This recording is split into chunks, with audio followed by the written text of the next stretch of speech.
This is the solution to page 537, number 25. So the problem says 6 points are equally spaced around a circular track with a 20-meter radius. Ben runs around the track from 1 point past the second to the third. Al runs straight from the first point to the second point and then straight to the third. How much further does Ben run than Al? So I think one of the challenges with this problem is we see a circular problem and then we see this problem right here and we're like, oh, it's the same one. This diagram is actually meant for number 26. So for number 25, we have to draw it out. We have a circle and then we have 6 equally spaced points. And so we're comparing running around the edge of the circle, which is what Ben does, compared to running straight from point to point. And so they don't run around the whole circular track, they just run around a part of it. But what we want to think about for a second is, what do we know about this interior shape? Now it is a hexagon if we were to connect all of the points, but not only that, we can actually prove that it is a regular hexagon. How do we know? Well, they said 6 equally spaced points, which means that each arc is congruent. And we learned back in chapter 6 that if we have congruent arcs, we have congruent segments. So that means that each of these sides are congruent. So that makes it equilateral. So how do we make it equiangular? Or how do we know that it's equiangular? We're not making it equiangular. And so that comes down to if we were to go from the center and go to each vertex, right, we create these isosceles triangles. And we explored this when we looked at the area of regular polygons. Now, we know that all of the arcs are congruent. So if our arc is x, we know that an arc is equal to the central angle.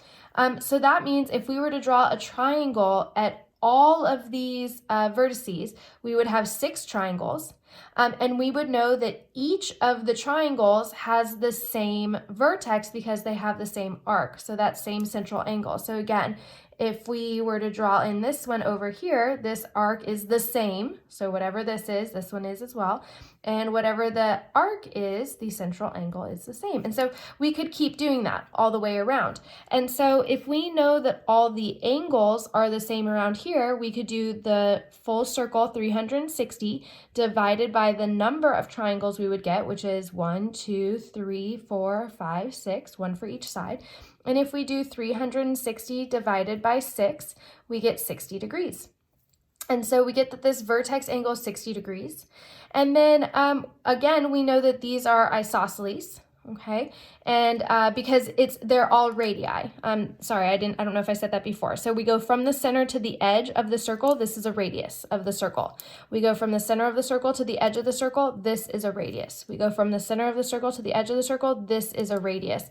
And so because these are all radii of the circle, they're all congruent to each other.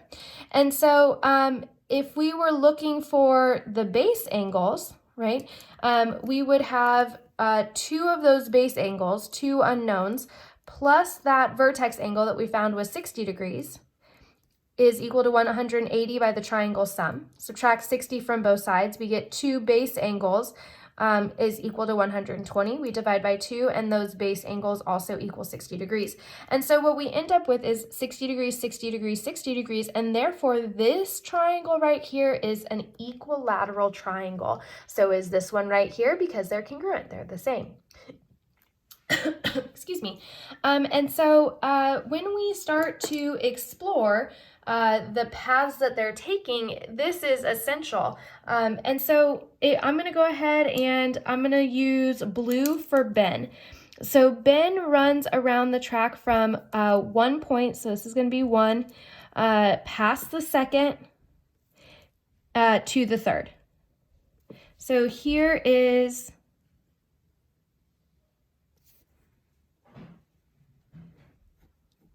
Ben's path.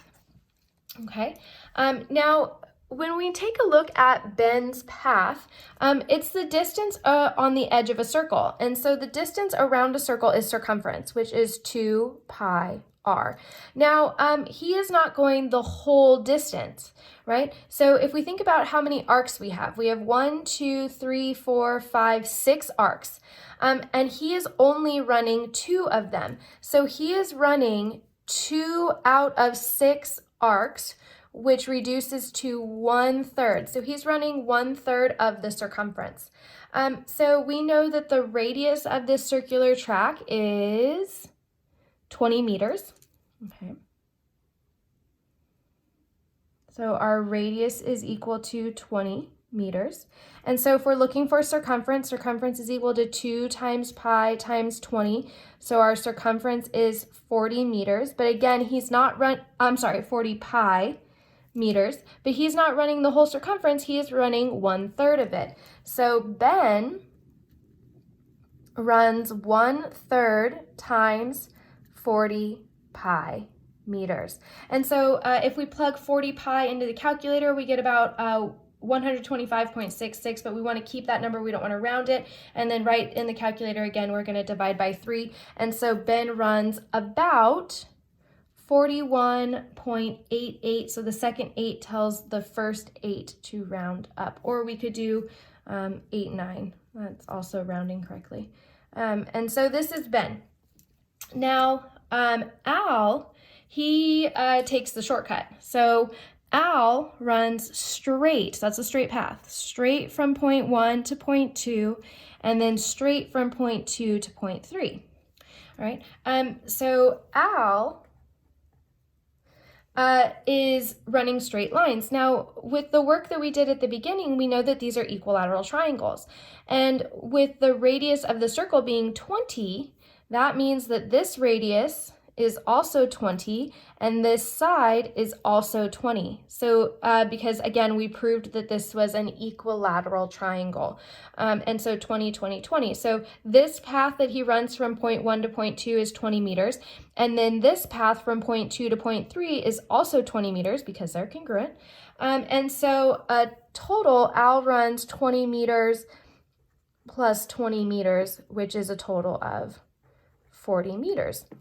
So the question asks, how much farther does Ben run than Al? So we're going to do how far does Ben run minus how far does Al run, right? What is the difference?